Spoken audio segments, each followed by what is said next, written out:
प्राकृतिक खेती हम करते, तो वो जनक करते थे। तो ऐसी लड़की से शादी करा दी, सीता से कराई। राज्याभिषेक का घोषणा हो गई, किसका? राम का। तो दशरथ के सारे पुत्रों में सबसे बड़े थे, तो राज्य का अधिकारी कौन था? राम। राजा किसको चाह रहा? राम को। बाप किसको चाह रहा? राम को। प्रजा किसको चाह रही थी? राम को। सब राम को चाह रहे हैं, उसके बावजूद भी वो उस राज्य को छोड़ करके, तो आज के नेताओं को राम से कुछ सीखना चाहिए। आज के राजा क्या हैं? आज के जो नेता हैं, या तो मैं नहीं तो मेरी पत्नी, चाहे भले अयोग्य अनपढ़ हो, वो नहीं तो मेरा बेटा। ये स्थिति देश की बनी हुई है। और एक राम योग्य भी है, बड़ा भी है, अधिकारी भी है, राजा भी चाह रहा है, प्रजा भी चाह रही है, माताएं भी चाह रही हैं, लेकिन वो जो है उसको छोड़ करके क्यों? गुरु को वचन दिया। और देखिए, अगर हम रामचरितमानस पर हम जाएंगे तो राम का जो इतिहास है, राम का जो सच्चा इतिहास है, तुलसीदास राम के भक्त थे। और समय काल परिस्थिति होती है किसी भी काम के लिए।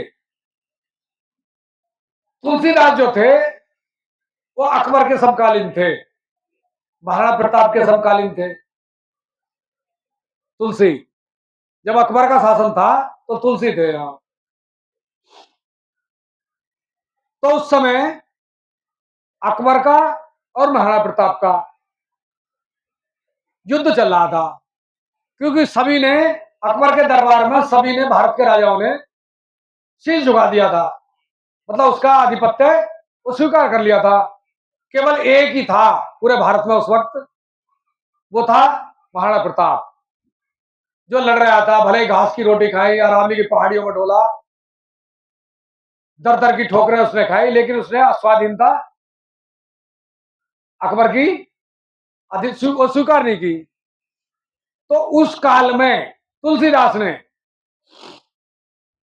महाराणा प्रताप 16 भाई थे, 16 भाई थे, 15 भाई अकबर के साथ थे, अकेला था। ऐसे समय पर राम को आधार बना करके रामचरितमानस लिखा। और भाई कैसे होते हैं ये उन्होंने रामचरितमानस में वो दिखाया, उसका चरित्र। तो उसका रामचरितमानस का जो प्रभाव गया समाज पर उस समय काल परिस्थिति के अनुसार, लेकिन राम का जो इतिहास है वो जब वनवास, मतलब उनको राज्य छोड़ने की अनुमति जब दशरथ ने नहीं दी, तो आपको एक जानकारी होनी चाहिए, राम को सबसे ज्यादा प्यार जो करती थी तीनों माओं में से, वो कैकेयी करती थी। ये समझना, कैकेयी सबसे ज्यादा प्यार राम को करती थी। और कैकेयी को सबसे ज्यादा प्यार, तीनों रानियों में से जो दशरथ थे, वो सबसे ज्यादा प्यार किसको करते थे? कैकेयी को। जब राम को कोई रास्ता नहीं मिला तो लास्ट में वो कैकेयी के पास ही जाते हैं, क्योंकि कैकेयी ही उनके दर्द को समझ सकती थी, और कैकेयी ही राजा को, दशरथ को वो कंट्रोल कर सकती थी।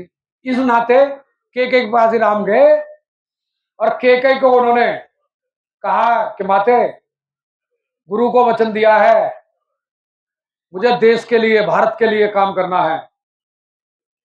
भरत जो है बहुत मृदुभाषी है, सुलझा हुआ है, बहुत अच्छा है, वो यहां संभालेगा, और मैं जो है, जो बिखरा पड़ा है भारत, उसको समेट के सामाजिक व्यवस्था को संगठित करके, और इस भारत के आतताइयों से लड़ने के लिए इस देश की जनता को तैयार करना है और लड़ना है, और भारत को वहां से, रावण की दुर्दशा से, राक्षसों की उससे मुक्त करना है, ये मेरा काम है, बड़ा काम है, गुरु ने जिम्मेदारी दी है, वचन लिया है, इस वचन की रक्षा आप ही कर सकती हो।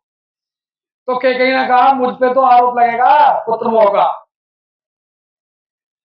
कि पुत्र के लिए राम को वनवास भेज दिया, जीवन भर मेरे लिए कलंक लगेगा। तो उसने राम ने कहा राष्ट्र सर्वोपरि होता है, राष्ट्र हित में अगर आपको ये पुत्र मोह का कलंक भी लेना पड़े तो राष्ट्र हित में के लिए वो भी आपको लेना ही पड़ेगा। कैकेयी को तैयार किया। कैकेयी ने फिर दशरथ को, लेकिन दशरथ ने कभी उस राम को वनवास जाने की स्वीकृति वो नहीं दी, लेकिन उसके बावजूद भी राज्य को छोड़ करके 14 साल के लिए वो राम वो निकला और उसने भारत को शासन स्तर पर, व्यक्तिगत स्तर पर, राजा के स्तर पर, प्रजा के स्तर पर पूरे जीवन उसने एक मनुष्य कैसा होता है, इसीलिए कहते हैं राम को मर्यादा पुरुषोत्तम। जिसने मनुष्य की मर्यादा का उल्लंघन ना किया हो वो राम, उसने मानक स्थापित किया।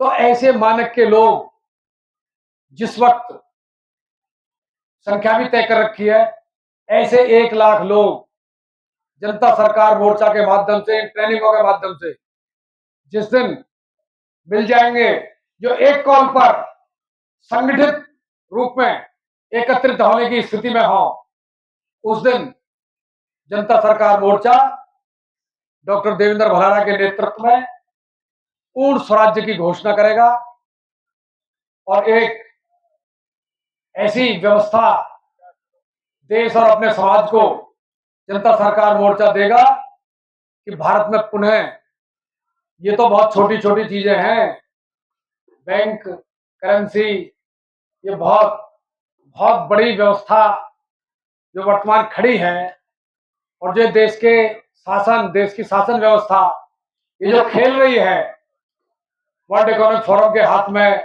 न्यू वर्ल्ड ऑर्डर के हाथ में, वर्ल्ड बैंक के हाथ में और यूनेस्को के हाथ में, WTO के हाथ में, WHO के हाथ में, ये जो खेल रहे हैं सत्ता के लिए, केवल और केवल सत्ता के लिए, कि सत्ता हम पर बनी रहे, उनके कंट्रोल में खेलते हैं, उनके कंट्रोल में आकर के उनके लिए नीतियां बनाते हैं।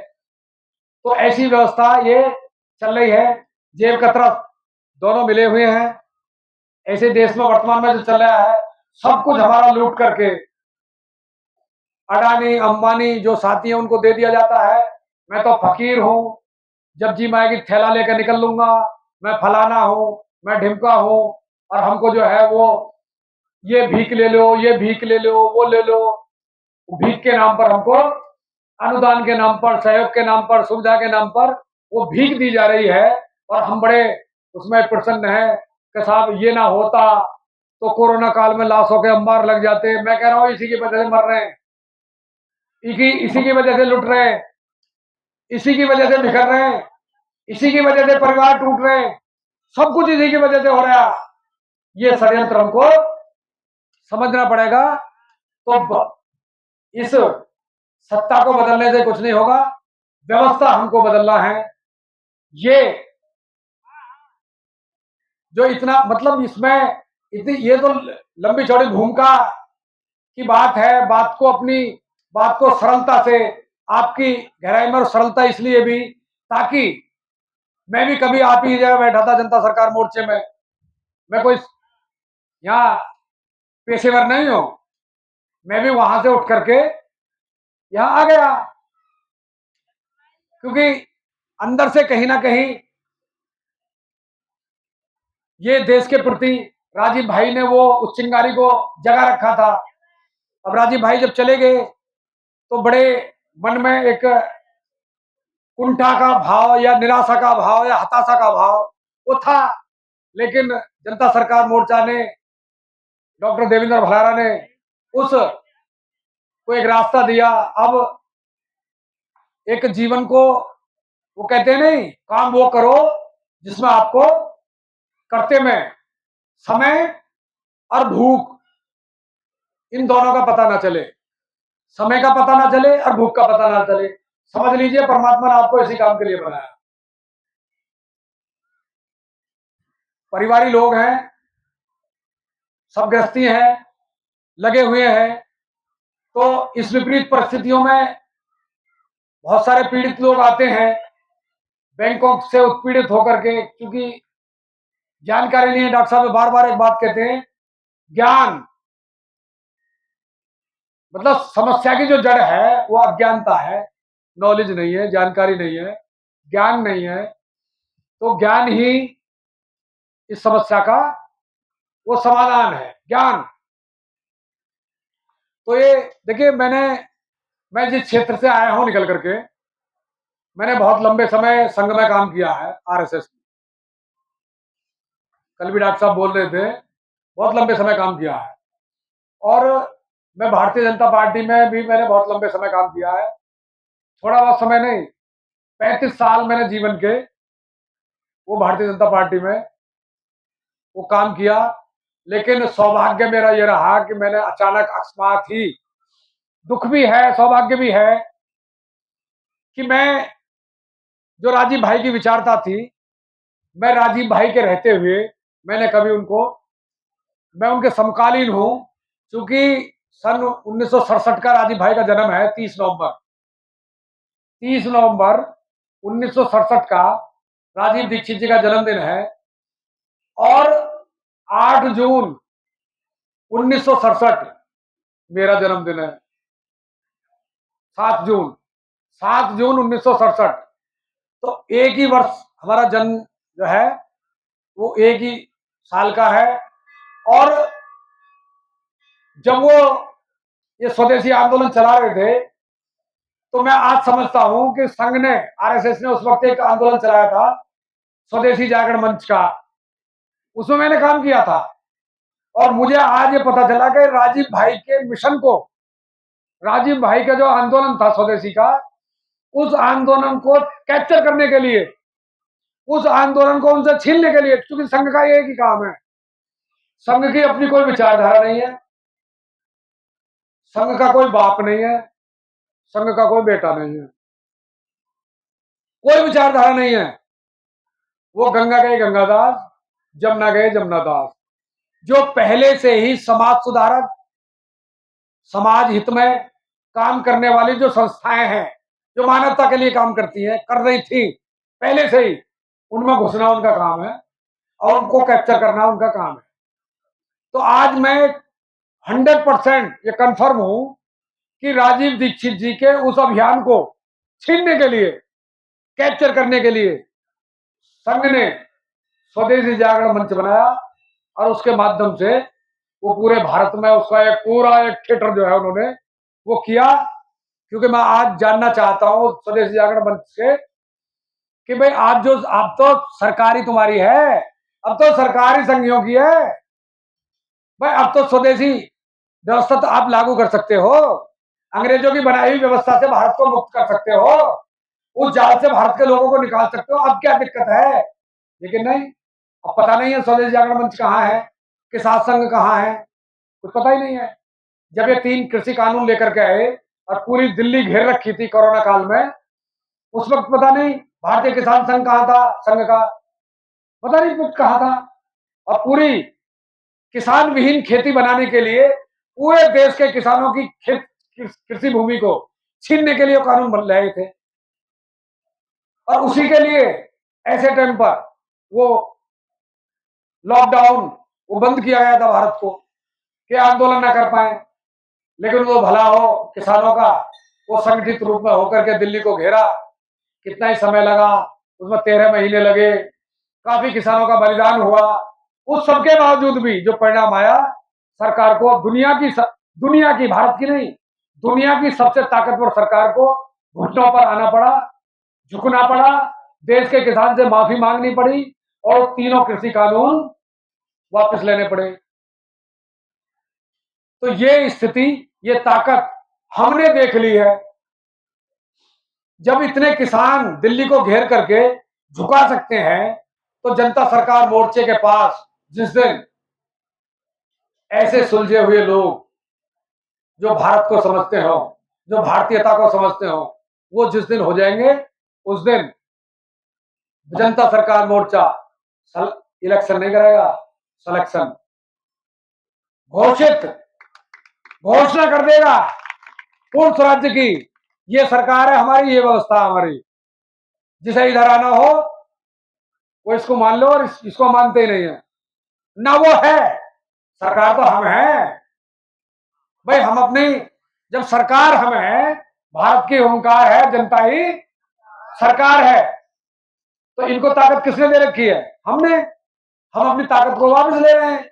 हम अपनी व्यवस्था, हमको नहीं चाहिए व्यवस्था, हम अपनी व्यवस्था अपने आप कर लेंगे, क्योंकि नियम ही है। आप मुझे एक बात बताओ, जो भी व्यक्ति काम के बदले वेतन लेता हो, कौन होता? नौकर होता। सीधी सी सिंपल। अर्जुन वेतन देता हो वो मालिक है। इलेक्शन का क्या मतलब? हम तो सिलेक्शन करेंगे ना, नियुक्ति करेंगे। नियुक्ति जनता सरकार मोर्चा करेगा, नियुक्ति। तो लेकिन उसके लिए लोग,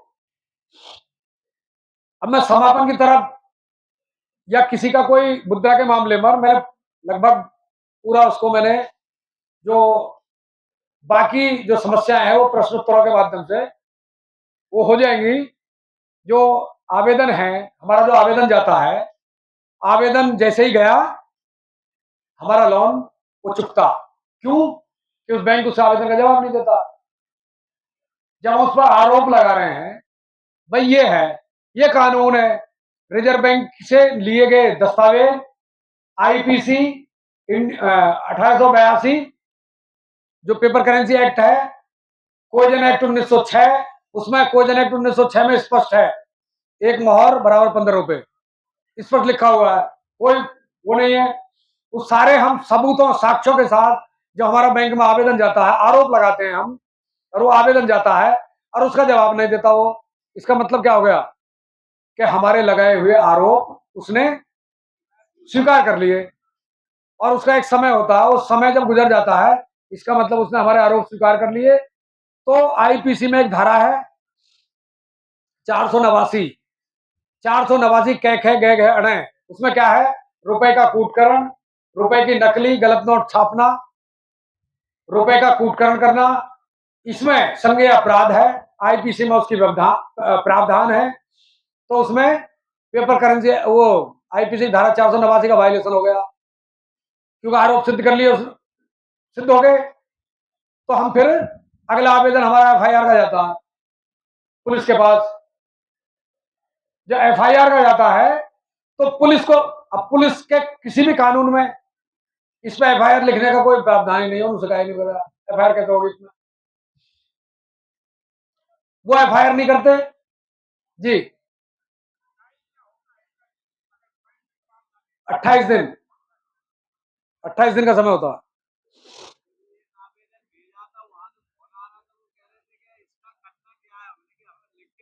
हिंदी में है, वो जो बोलो हिंदी में है, पढ़े लिखे हो तुम, पढ़ के इसका जवाब दो, या आरबीआई से पूछो, या आया उसको भेजो, किसी के माध्यम से भेजो, हमको जवाब चाहिए इसका। और नहीं दोगे तो हमारे जो आरोप है वो सब सही है, आप हमारे साथ ठगी कर रहे हो तो क्राइम हो गया। और उसमें क्या है, जो आईपीसी की धारा 489 है, आजीवन कारावास है उसमें। तो आजीवन कारावास की धाराओं में एफआईआर जाती है हमारे थाने, एसपी को, उसको डीजीपी को, जिलाधिकारी को, इनको सबको जाती है। अब वो एफआईआर नहीं लिखते हमारी। जब एफआईआर नहीं लिखते तो उसकी आरटीआई जाती है कि हमने एफआईआर भेजी थी, हमारी उसका क्या हुआ। और पुलिस द्वारा एफआईआर ना लिखना ये संविधान का उल्लंघन है। संविधान की धारा में जो मौलिक अधिकार है उसका उल्लंघन है, ये नागरिक के जो मौलिक अधिकार है उसका उल्लंघन है वो ना करना। तो वो एफआईआर नहीं लिखते, आरटीआई जाती है। आरटीआई के जवाब वो गोल मोल करते हैं कि आपने लोन लिया था, या कभी वो बुलाते हैं कि भाई हम समझाओ, हम उनको समझाते हो, धमकाते, अच्छा लोन लिया है, देना ना पड़े, एफआईआर कर रहे हो। लेकिन हमारा एक बार नहीं, कितनी बार पुलिस से आमना सामना हुआ। जब वो 5 मिनट आप उनकी बात झेल लो, मतलब उनके रौब को, उनके फटकार को, उनकी डांट को 5 मिनट अगर आपने झेल लिया, 5 मिनट से ज्यादा खेल नहीं होता। 5 मिनट बाद आप उनके बात सुनते रहो, हाँ जी करते रहो, ठीक है जी। 5 मिनट बाद ही फिर सहज में आप कह जी आप बैंक हमारी सुन नहीं रहा, आप भी नहीं सुनोगे तो हम कहाँ जाएंगे, शासन प्रशासन भी नहीं सुनेगा, आप हमारी एक बार बात तो सुन तो लो। क्या सुने, कह जी सुन तो लो। आप जैसे ही सुनाना शुरू करेंगे और आप उनसे एक बार कहना कि दरोगा जी, सीओ साहब, हमने एफआईआर के लिए जो भेजा है, आप जरा हमें एक बात तो बताओ जी। आईपीसी की धारा जो है, फिर आपको नवाज जी बता रहे हैं आप, तो उसको बीएनएस की धारा से भी तो बदला गया, वो बदल गया। वो अब जो आपके पास आवेदन के बाद जो एफआईआर आएगी ना, वो बदली हुई में आएगी। हाँ हाँ, ये रटी पड़ी है धारा मेरे पास, वो 700 कुछ है, नहीं 167 या कुछ ऐसे करके है। हाँ, वो धारा अलग, वो मतलब है, आज भी आजीवन कारावास है उसमें, भारतीय न्याय संहिता में भी आजीवन कारावास है, उसको बदला नहीं गया, वो वैसे है, लेकिन वो 489 की जगह वो संख्या बदल रही है उसकी, वो कुछ नहीं है। पुराने मटेरियल को ही नए उसमें वो डाल दिया है, उसने कह दिया भारतीय, अब ये न्याय संहिता हो गई, पहले वो वो थी बीएनएस कर दी है। तो ये कहाँ था मैं, हाँ एफआईआर, हाँ तो आप जो है सीओ साहब, आपने जो है, आप जरा हमें ना सुनाओ, क्या आप एक बात बताओ, जब हम 1947 में आजाद हुए थे तो भारत के ऊपर 1 रुपया भी कर्जा नहीं था। ऐसा कैसे हो सकता है कि भारत का प्रत्येक गांव, प्रत्येक किसान कर्जे में है। चलो हम तो किसान हैं, खेती घाटे का सौदा, हम कर्जे में हो जाए तो कोई बात नहीं, हो सकता है आपने मकान बनाने के लिए लोन लिया हो, आप तो वेतन लेते हैं,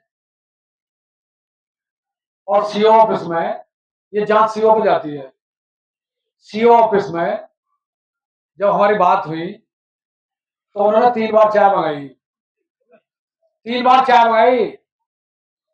एक का आवेदन लगवाया था हमने, तो उसको डांट फटकार के भगा दिया उन्होंने, बोला लिख के दे, फला तारीख तक मैं लोन दे दूंगा। लोन लिया मैंने, बोला जी मैं लिख के तो ना दूं, चाहे मुझे मार दो, नहीं फिर नहीं जी मैं किसी को लाऊंगा, मुझे टाइम तारीख अगली अगली डेट दे दो, वो समझाएंगे आपको। तो उसने मुझको बात करी तो मैं गया वहां, तो सीओ ऑफिस वो बात हुई, तो जब बात हुई तो सीओ की समझ में जब आया, सीओ बोला भाई वहां बयान वहां नोट कराओ आप अपने, मुझे थोड़ा जल्दी है। बोला भाई इनके तसल्ली से इनकी सुन करके इनके बयान लिखना। तो जब मैं बात बताने को लगा तो उनमें से कोई दरोगा उठ करके बोला जी हम बच्चों के लिए हमने भी एजुकेशन लोन ले रखा, मुझ पर हाउस लोन है, मुझ पर फलाना लोन है, मैंने तनख्वाह पे ले रखा, मैंने ये ले रखा, हम तो सभी कर दूंगा। मैंने कभी सोचा नहीं भाई, चलो हम तो ये है कि हम तो किसान हैं, गांव में रहते हैं, गरीब हो सकते हैं, लेकिन तुम तो हर महीने वेतन मिलता है आपको, तो मन की पहले टारगेट पर आती हो, क्योंकि आपका दिया हुआ कर्जा मरेगा नहीं, वो तो हर महीने खाते में हो जाती है, तनख्वाह आती है। हम तो ऐसे आवेदन पावेदन करके झेल भी सकते हैं, तुम पर नहीं झेलेगा। और मन की ये तो बताओ कि भारत का ऐसे ऐसे कैसे हो सकता है भाई, गांव का एक आदमी कर्जे में हो जाओ, समझ बात आती है, कोई कारण हो सकता है, फंस गया होगा, कोई दुर्घटना होगी होगी, आपदा आ गई हो उस परिवार पर, पूरा गांव कर्जे में है, भारत का प्रत्येक गांव कर्जे में है, प्रत्येक शहर कर्जे में है, नगर पालिका कर्जे में है, महानगर कर्जे में है, सारी सरकारें कर्जे में है, चाहे राज्य सरकार हो केंद्र सरकार हो, ऐसा कैसे हो सकता है। अच्छा किसके कर्जे में है ये भी तो देखो। तो उसका रहीम का एक दोहा है, इसको लिख लेना दोहे को, आपके बहुत काम आएगा। जब आप जाओगे ना अपने गांव में, पब्लिक में, समाज में, सोसाइटी में, ये बहुत काम आने वाला है।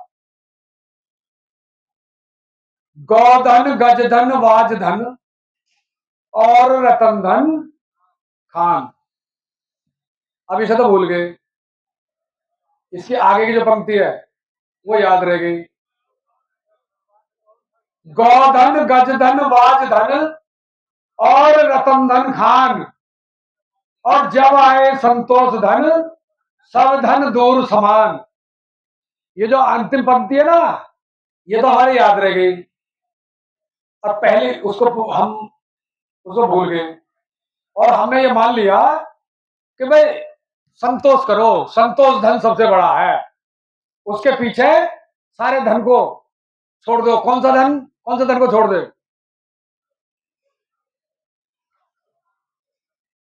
गौधन। गौ क्या है? गौ क्या बताई? धन। गौ धन। गाय नहीं है, खेती नहीं है, गाय नहीं है, प्रकृति नहीं है, गाय नहीं है, जीवन नहीं है।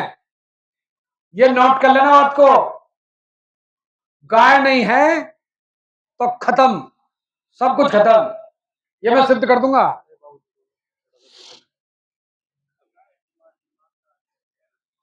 गाय नहीं है तो कुछ नहीं। ये जब मेरा खेती का वो चलता है, कृषि पर जब मैं बोलता हूं, तो कृषि का मतलब केवल आय का स्रोत नहीं है, खेती कोई आय का स्रोत नहीं है।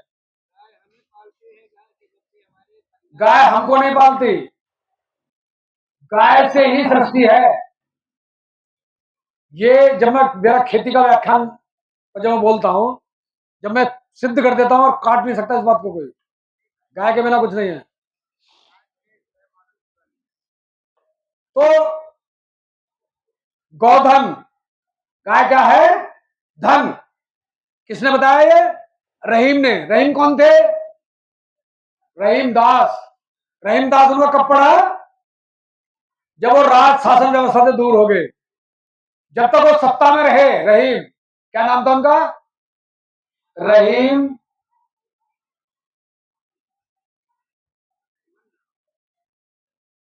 रहीम उनका नाम था। ये अकबर के नौरत्नों में थे। अब्दुल रहीम खनखना, इनका जो पूरा नाम था अब्दुल रहीम खनखना, खान खाना, ये उनका नाम था। लेकिन जब सत्ता को छोड़ आए, क्योंकि इन्होंने, ये जब सेनापति थे तो महाराणा प्रताप को जिंदा या मुर्दा पकड़ने गए थे, लेकर आऊंगा, लेकिन वहां से इनको खाली हाथ लौटना पड़ा। और अकबर को आकर के जब इन्होंने बताया, पूरी व्याख्यान बताया, तो इन्होंने महाराणा प्रताप की वो मतलब प्रशंसा की वहां। क्या महाराणा प्रताप को भूल जा, वो मनुष्य नहीं है, वो तू उसको कभी कंट्रोल नहीं कर सकता, कभी उसको अधीन नहीं कर सकता महाराणा प्रताप को। तो इसको बेइज्जत करके अकबर ने निकाला था अपने दरबार से। तो ये वहां से दरबार से निकल करके तो ये रहीम दास बन गए। तो उनका दोहा है ये, गौधन गजधन वाजधन और रतनधन खान।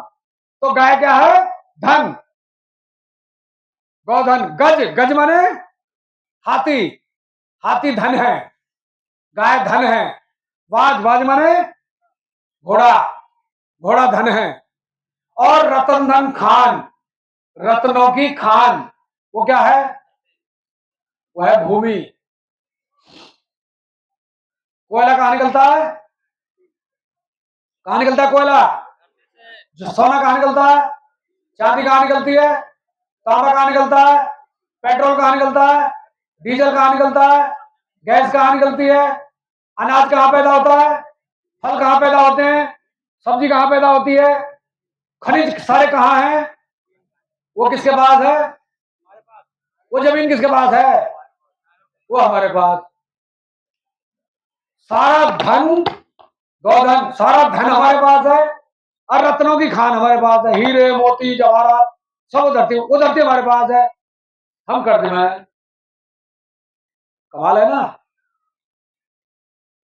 एक दाना डालते हैं, वो एक दाना 1 लाख देता, कितने दिन में? 5 महीने में, 6 महीने में। 1 लाख दाने, 1 लाख गुना जो कर देता हो किसान, वो कर्ज में है। किसान के अलावा पूरी दुनिया में एक एक भी ऐसा काम बताओ, खेती के अलावा एक भी काम जो एक का 1 लाख गुना छोड़ो, 1 लाख गुने से नीचे आओ, दुगना छोड़ो, जो एक का सवा कर देता हो, ऐसा कोई एक काम बताओ दुनिया में, पूरी दुनिया में जो एक का सवा कर दे। और किसान क्या कर देता? एक का 1 लाख गुना। क्योंकि अगर बाजरा घेर दिया ना, वो 1 लाख से नीचे नहीं होते, एक एक दाने के। ऐसा उद्योग, ऐसी तकनीक, ऐसी रत्नों की खान वो किसान के पास है, वो हमारे पास है। हम कर्ज में हैं। और किसके कर्ज में है? जरा उस पर कल्पना करना। कर्जा किसका है? पूरे भारतवर्ष में एक भी बैंक के पास 1 इंच जमीन नहीं है, 1 इंच भूमि नहीं है, 1 ईंट की बिल्डिंग नहीं है। सारे बैंक पूरे भारतवर्ष में किराए की बिल्डिंगों में है। जनरेटर बाहर लग रहा है किराए का, कंप्यूटर रखे हैं किराए के, आदमी रखे हैं उसमें किराए के। जिसके पास ना 1 इंच जमीन है, ना बिल्डिंग है, ना कुछ है, ना कुछ है, ना कुछ है, और आय का कोई स्रोत नहीं है। बैंक के पास आय का कोई स्रोत नहीं है। उन्होंने कर्जा दे रखा हमको और दिए ही जा रहे हैं। उसका कौन सा कुबेर का खजाना जो खाली नहीं होता। हमने रिजर्व बैंक से आरटीआई लगाई। रिजर्व बैंक में जब हमको ये जानकारी हो गई 1 रुपए का मतलब 777 मिलीग्राम गोल्ड है, और 1934 में जब रिजर्व बैंक का गठन हुआ तो रिजर्व बैंक एक्ट 1934 उसमें लिखा है कि 1 रुपया भी बैंक छापेगा तो 777 मिलीग्राम गोल्ड वो रिजर्व रखेगा, क्योंकि उसको एक्सचेंज करना है। हमने पूछा तुम्हारे पास गोल्ड कितना है रिजर्व में, तो रिजर्व बैंक ने लिख के दिया हमारे पास गोल्ड है 800 टन लगभग। तो हमने फिर उसका हिसाब लगाया, 777 की उसमें भाग गई, तो नियम अनुसार करेंसी कितनी छपनी चाहिए? 4.8 लाख करोड़। इतनी करेंसी छाप सकता अधिकार है, इतनी करेंसी छापने का बैंक को। 4.8 लाख करोड़। हमने आरटीआई लगाई, पहले सोने के लिए आरटीआई लगाई, कितना सोना है, दोबारा आरटीआई लगाई, करेंसी कितनी छाप रखी है,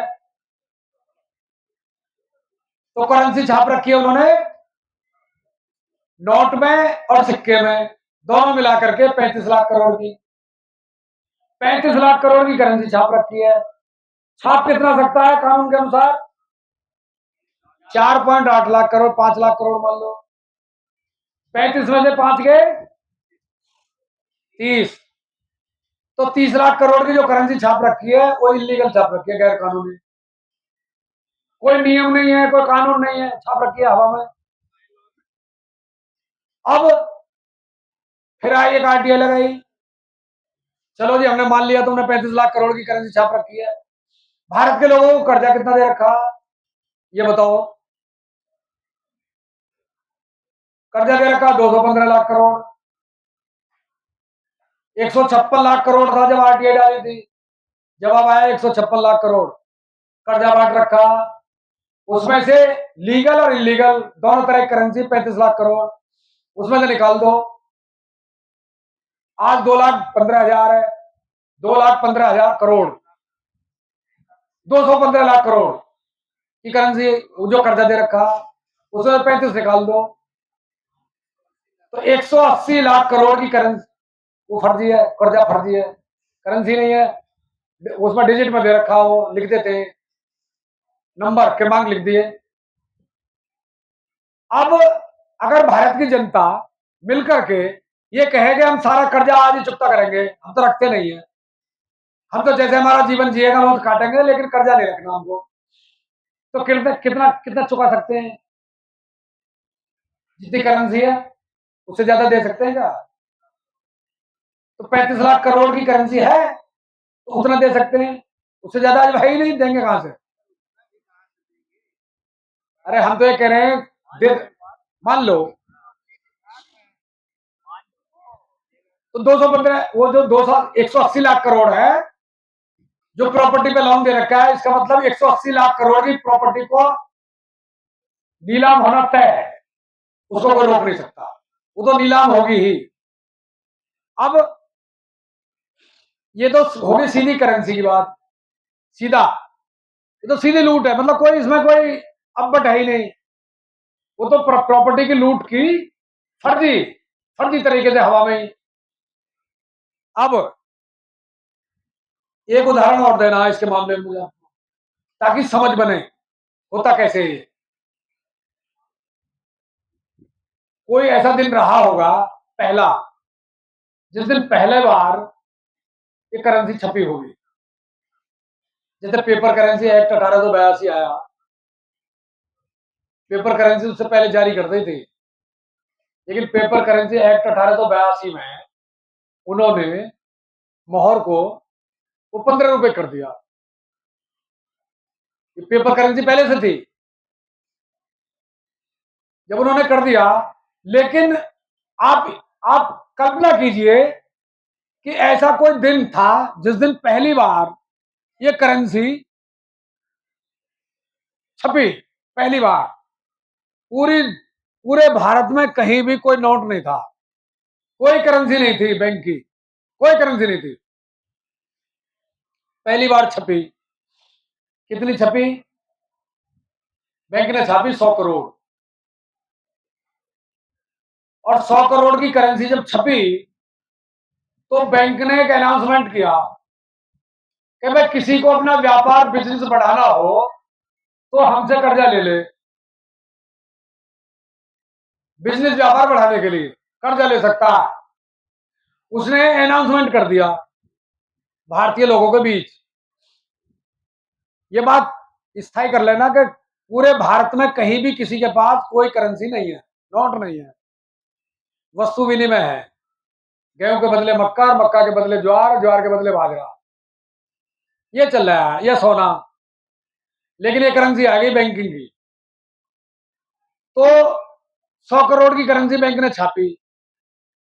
अब जब उसने अनाउंसमेंट किया, कुछ लोग हम जैसे मूर्ख वो बैंक के पास पहुंच गए कि भाई हम बिजनेस व्यापार करेंगे, हमको लोन दो। और मुझ जैसे कितने लोग पहुंच गए? 100। करेंसी कितनी छापी? 100 करोड़, 100 लोग पहुंच गए, वे हमको कर्जा दो। बैंक बोला ठीक है, 100 लोग आ जाओ लाइन में, हम आपको कर्जा देंगे। कितना कितना चाहिए? नहीं जितना दे सकते हो। नहीं चलो 100 लोग हो, सबको 1-1 करोड़ रुपया वो देते हैं। तो 1-1 करोड़ रुपया देने के लिए बैंक ने अपनी सहमति दे दी। बोले भाई कुछ शर्तें हैं हमारी कर्जा देने के लिए। बोले बताइए कि आपको 1 करोड़ का जो हम लोन देंगे, तो 1 करोड़ से ऊपर की प्रॉपर्टी हमारे यहाँ इतने आपको बंधक रखनी पड़ेगी जब तक आप उस कर्जे को चुकता नहीं करोगे। बोले ठीक है, बिजनेस करेंगे, व्यापार करेंगे, बढ़ेगा तो लौटा देंगे। उन्होंने अपनी प्रॉपर्टी वहां रख दी, वो बंधक हो गई, एग्रीमेंट हो गया। दूसरा बैंक बोला भाई एक शर्त और है, जो बताइए कि भाई हम जब दे लेंगे प्रॉपर्टी तुम्हारी तुम पे चली जाएगी, जब आप कर्जा चुका दोगे तो प्रॉपर्टी तुम्हारे पास चली जाएगी। मेरी व्यवस्था है, इस व्यवस्था में लोग लगे हुए हैं, इनका काम कैसे चलेगा? तो फिर मेरे कुछ इंटरेस्ट चाहिए। इंटरेस्ट क्या चाहिए? मेरे साल में 10%, 1 वर्ष में 10% ब्याज चाहिए। बोला जी ठीक है, उसे भी देंगे। अब 10% ब्याज का हो गया, तो 1-1 करोड़ रुपया बैंक ने कितना छापा? 100 करोड़, 100 लोगों को दे दिया। अब बैंक के पास 1 रुपया भी नहीं है, 100 करोड़ छापा, 100 का 100 करोड़ 1-1 करोड़ 100 लोगों को दे दिया, उनकी प्रॉपर्टी बंधक रख ली और 10% ब्याज का एग्रीमेंट करा लिया। अब वो 100 के 100 लोगों ने वो पैसा अपना बिजनेस में, व्यापार में बढ़ाने के लिए वो लगा दिया। अब 1 वर्ष में उनको वो पैसा वापस देना है, तो 100 करोड़ रुपया वापस देना है, ठीक है, और उसका 100 करोड़ का ब्याज देना है। तो 100 करोड़ का 10% से ब्याज कितना हो गया? 10 करोड़ ब्याज का हो गया। रुपया कितना छापा बैंक ने? बाजार में कितना गया, लोगों के पास कितना गया? उन 100 लोगों के माध्यम से मार्केट में कितना गया? 100 करोड़। अब देना कितना है? 110 करोड़ देना। 10 करोड़ ब्याज का हो गया। अब वो जो 110 करोड़ देना है, वो 100 करोड़ से ऊपर का जो 10 करोड़ है वो कहां से आएगा? वो तो छपाई नहीं है।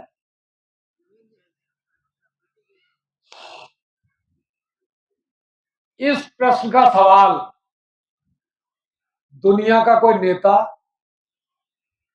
दुनिया का कोई बैंकर्स, दुनिया का कोई आईएएस, आईपीएस, दुनिया का कोई व्यक्ति अगर इस प्रश्न का जवाब दे दे तो हम इस मुद्दे को छोड़ देंगे।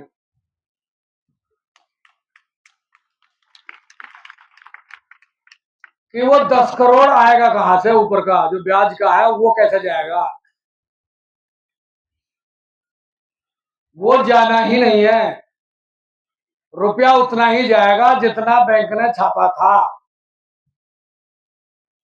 और जितना लोन दिया था, उतना ही जाएगा और उतना ही जा सकता है, उससे ज्यादा जा ही नहीं सकता जब है ही नहीं।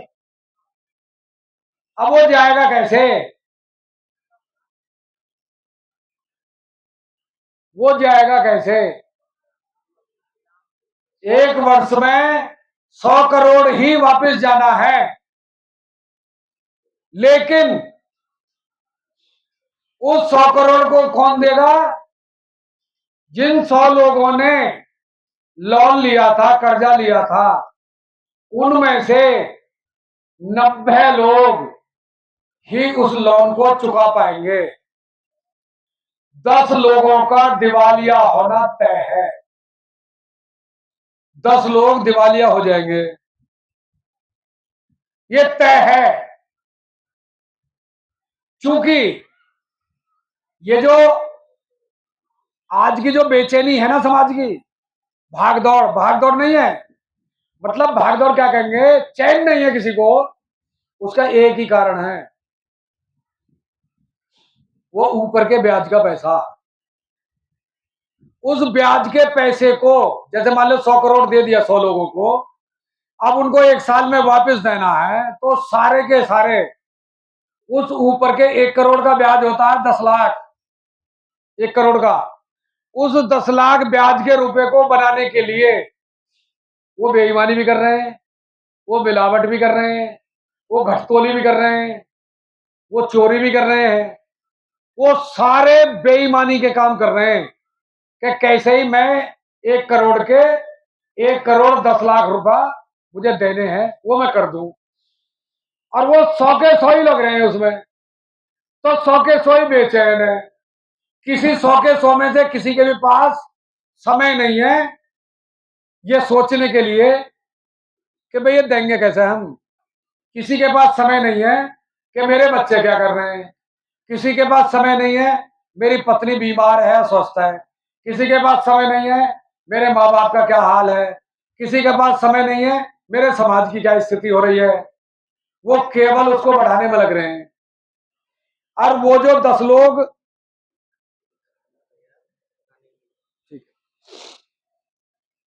वो जो 10 लोग हैं, वो जो 10 लोग हैं वो डूबने वाले हैं, वो कौन डूबेगा? वो डूबेगा कौन? मैं दुकान करता हूं, मुझे पता है कंपनी का सामान मैं लेकर आया हूं, कौन सा सामान मेरा कितने का आया है, ठीक है। अब मुझे पता है सामान इतने का है, इतना मुझे प्रॉफिट लेना है, इतना दुकान का किराया देना है, तो मुझे ये सामान इतने का देना है, तो वो तो डूबेगा नहीं। जो नौकरी कर रहा है, जो सिस्टम में है, लुटवाने में है, जो लगा हुआ है, उसको पता है तुझे इतना वेतन मिलना है, इतना तू, इतना तेरा परिवार का खर्चा है, इतना तू दे सकता है, किस्त दे सकता है या ब्याज दे सकता है, वो भी नहीं डूबेगा। व्यापारी, उसको पता है, वो भी सपना में वो करता है। एक वर्ग इस देश में रहता है जो सबसे बड़ा वर्ग है और जो इस देश का मालिक है, वो है किसान।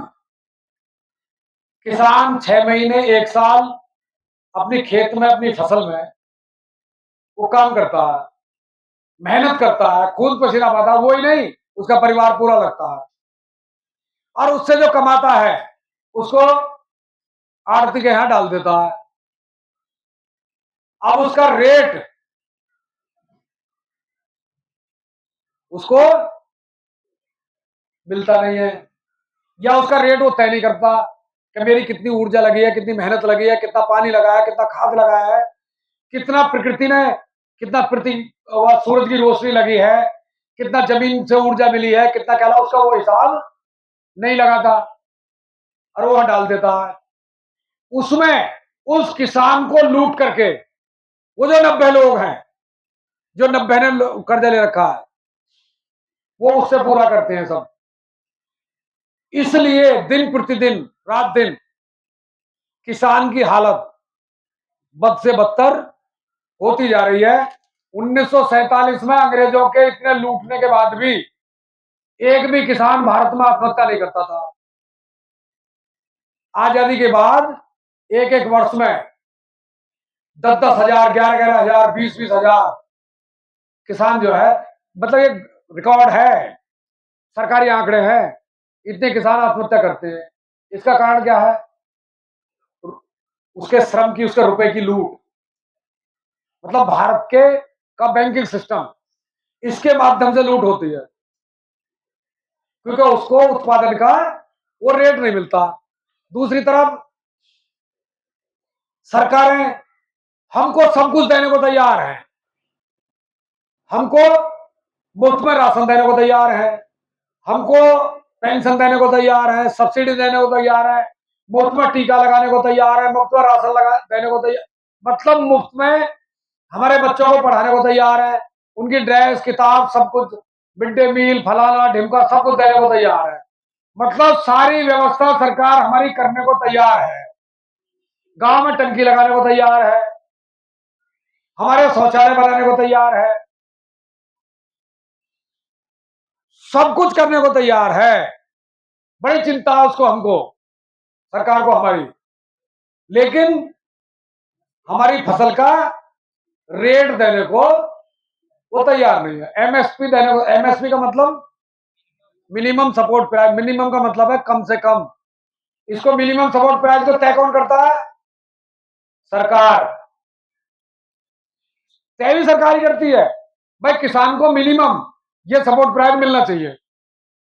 किसान क्या कह रहे हैं कि भाई तुम ही तो तय कर रहे हो मिनिमम सपोर्ट प्राइस, तुम ही कानून बनाने वाले हो, तुमसे ही हम ये कह रहे हैं जब तुम्हें कम से कम ही देना है तो इस पर कानून ही बना दो कि भाई इससे कम पे हमारी फसल को कोई खरीदेगा, कानून बना दो इस पर। लेकिन उस पर कानून नहीं बनेगा, क्योंकि आपको मानसिक रूप से गुलाम बनाना है। जो लोग व्यवस्था में और शासन में, शासन और प्रशासन दोनों जगह जो बैठे हैं, जो हमारे ऊपर आश्रित हैं, वो ये दिखाने में लगे हुए हैं जनता को कि तुम हमारे ऊपर आश्रित हो, और हकीकत वास्तविकता यह है कि आश्रित वो हमारे ऊपर है। और व्यवस्था ऐसी बना दी है कि हमको ऐसा लगता है कि बिना इनके अगर ये ना होते, हमको सरकार ने ये छूट दे दी, ये कर दिया, ये सुविधा दे दी, ये कर, अरे सब कुछ छीन लिया, सब कुछ छीन लिया उन्होंने। तो फिर भी भोजन के लिए खबर आ गई है। अब अंतिम बात मैं आपको, हमारी स्थिति क्या है, बचते बचाते एक नदी बह रही है सामने, नदी के किनारे पर एक पेड़ खड़ा,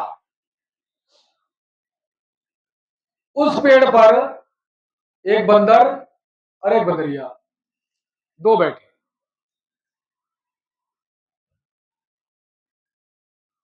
अब वो बंदर बंदरिया जो बैठे हैं, नीचे नदी बह रही है। अब वहां एक आकाशवाणी होती है, आकाशवाणी। और आकाशवाणी क्या होती है कि ये वो क्षण है, आकाशवाणी किसके लिए हुई, वो जो जोट बैठी है बंदर और बंदरिया के लिए, उनके लिए आकाशवाणी होती है कि ये वो पल है, ये वो क्षण है, इस क्षण अगर तुम इस नदी में कूद गए तो जो बंदर है वो तो पुरुष बन जाएगा, और जो बंदरिया है वो स्त्री बन जाएगी। सुंदर, हष्ट-पुष्ट, मजबूत ये बन जाएंगे। आकाशवाणी होती है, और वो आकाशवाणी जब पल और क्षण की बात करती है तो जो बंदरिया थी उसने क्षण भर नहीं लगाया, उसने तुरंत वो कूद गई। जब वो नदी में कूद गई, अब बंदर उस पेड़ पर बैठे हुए डुगली पर वो देख रहे, नीचे झुक करके देखा ये कैसे कूद गई। लेकिन बंदरिया जब कूदी और पानी में से जब निकली तो स्त्री बन गई, बहुत सुंदर, हष्ट पुष्ट, मजबूत, वो नारी बन गई। अब जब बंदर ने देखा जो नारी बन गई, हट, उसने कोई देर नहीं लगाई, वो भी कूद गया। और उसने जब गोता लगाया और जब निकला तो बंदर ही निकला, क्योंकि वो क्षण चला गया, वो चला गया पल। उसने फिर बंदर उसको तरफ को देखा, वो जो नारी बन गई, स्त्री बन गई, वो फिर उस पर चढ़ा, फिर कूदा, फिर बंदर ही निकला, फिर चढ़ा, फिर कूदा, फिर बंदर ही निकला। तीनों बार बंदर ही निकला, हताश निराश हो गया, और उसके पास गया, नारी स्त्री के पास, कि एक बात बता, ये जो आकाशवाणी हुई तैने भी सुनी मैंने भी सुनी, पर ये बता तैने इसमें भरोसा कैसे कर लिया, विश्वास कैसे कर लिया तैने इस पर। वो स्त्री बोली, रे मूर्ख, हम इस पेड़ पर रोज बैठते हैं और इस नदी में रोज कूदते हैं, इसमें विश्वास की बात क्या थी, हम तो इसमें रोज कूदते हैं, रोज नहाते हैं, आकाशवाणी हो रही है, विश्वास की कोई बात ही नहीं थी। मैंने तो सोचा ही कुछ नहीं, मैंने तो सोचा हम तो रोज कूदे हैं इसमें, एक बार और सही, अगर आकाशवाणी सही होगी तो मैं स्त्री बन जाऊंगी, और अगर गलत हो गई, अगर ये आकाशवाणी गलत सिद्ध हुई तो बंदरिया तो मैं रहूंगी। इसमें तो कुछ, जनता सरकार मोर्चा पूरे भारत में उस आकाशवाणी को करता घूम रहा है।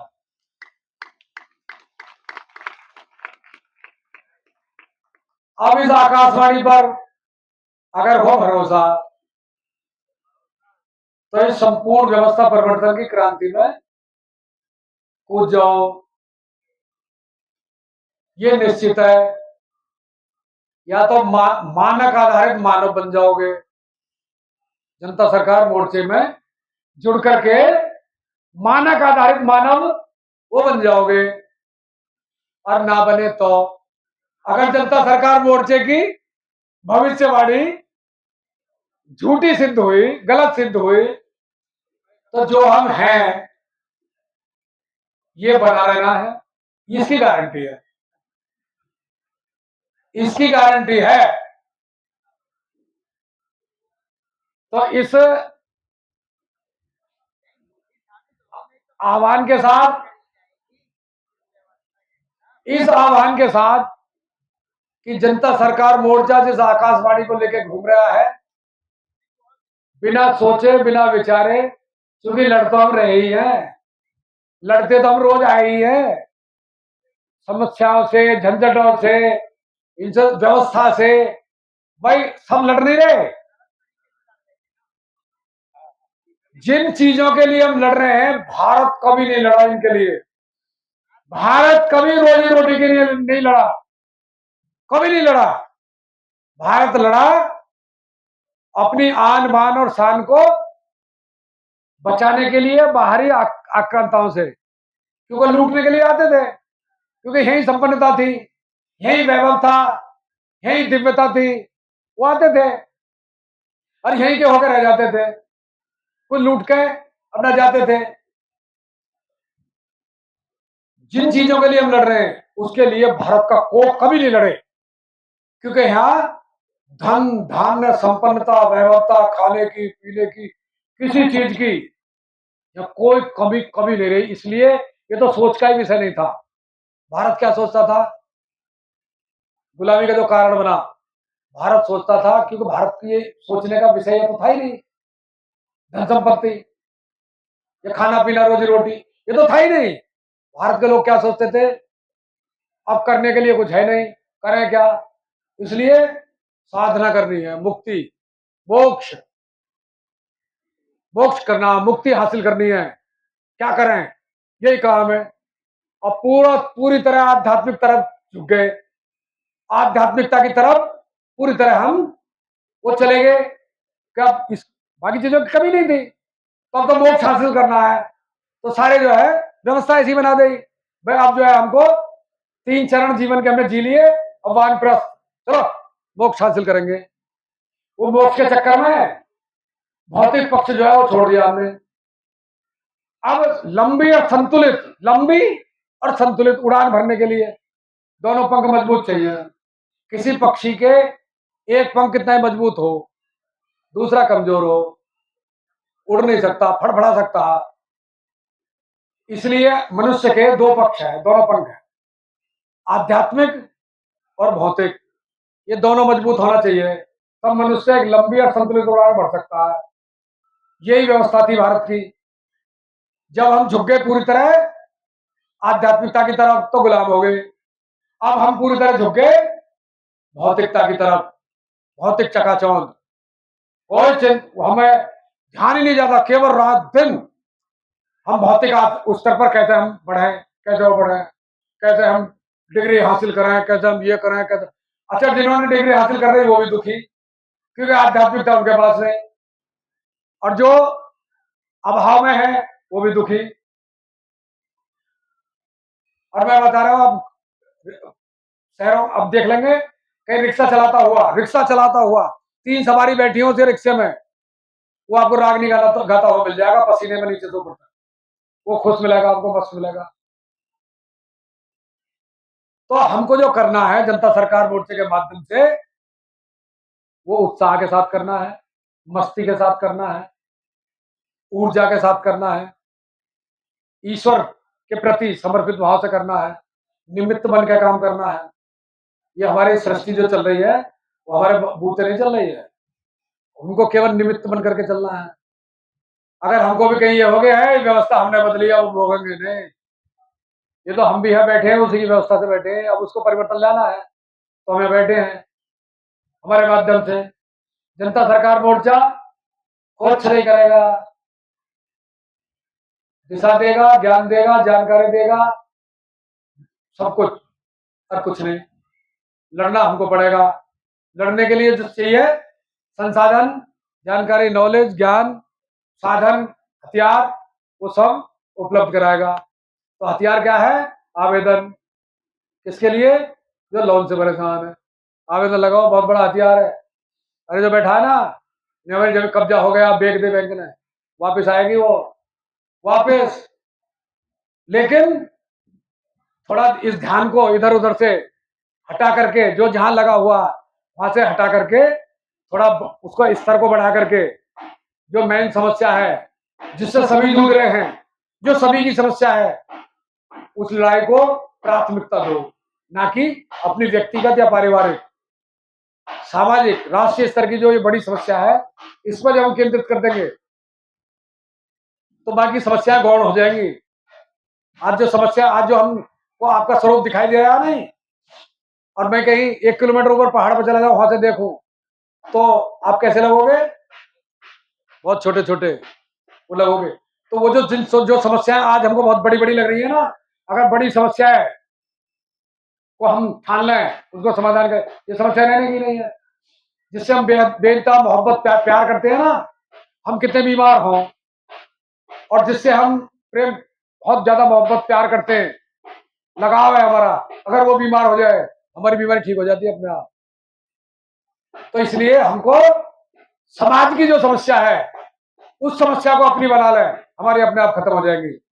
ये हमने पिछले 3 साल से जनता सरकार मोर्चा में हमने देखा। आज हमारी कोई समस्या नहीं है। और जब जनता सरकार मोर्चे में थे, समस्याएं थी, उनमें फंसे रहते थे। तो भोजन आ गया, क्योंकि लड़ने के लिए ऊर्जा चाहिए,